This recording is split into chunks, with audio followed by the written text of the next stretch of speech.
us in the love of God, in the fellowship of the Holy Spirit, He will ever and ever.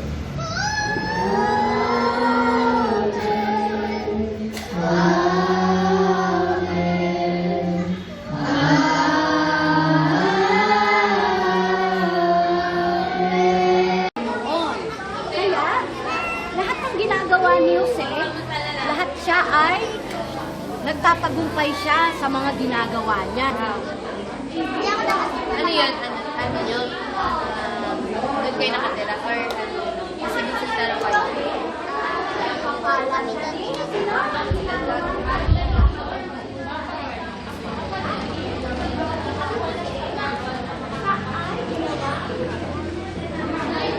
Game na.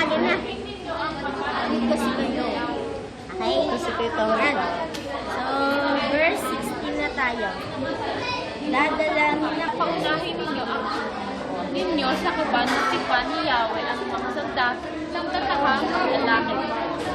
Tulad ng sinabi ni Jose, lumapad ka sa unahan ng kaban at tipas, ang pinungkaring may dalang pera, at habang lumalakad ay tayong mga Kristiyano ay kayang magpatawad ng walang